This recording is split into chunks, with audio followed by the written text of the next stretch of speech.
Professor Daniel Reed had spent over 3 decades teaching linguistics at one of the most prestigious universities in the country.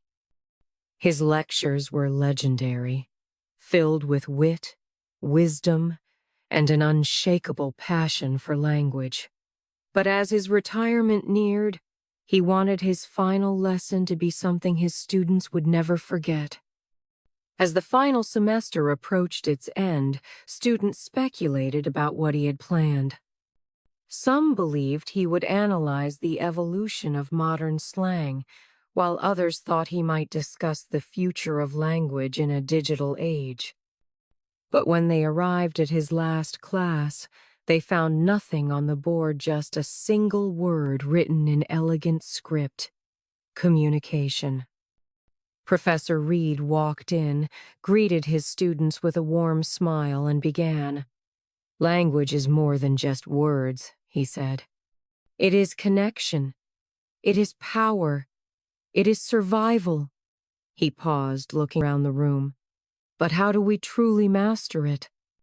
He reached into his bag and pulled out an old leather-bound book. "This," he said, holding it up, "is filled with idioms, phrasal verbs, and expressions used over centuries. But language is not in the books, it is in the way we use it." The class watched as he opened to a random page. "Take this phrase, 'bite the bullet.' It means to endure a difficult situation with courage. But where did it come from?" He smiled. "Back in the 19th century, wounded soldiers would literally bite on a bullet to endure pain during surgery. The phrase evolved, yet its essence remained." For the next hour, he took them on a journey through time, explaining how phrases like "spill the beans," "under the weather," and "hit the nail on the head" had origins deeply tied to history and culture. But then, he did something unexpected. He closed the book. "Now," he said, "I want each of you to create an expression. Something new. Something that perhaps one day will be part of our language." The students hesitated at first, but then began crafting phrases. Some were humorous, others profound. One student coined "chasing echoes," meaning to pursue something elusive. Another suggested "a whisper's weight," to describe something subtle yet impactful.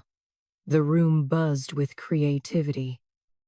Professor Reed listened, nodded, and then said, "You have just witnessed the birth of language.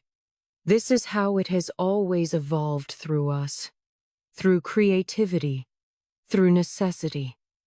As the lesson came to an end, he wrote one last phrase on the board: "The final lesson." "The final lesson," he said, "is that there is no final lesson.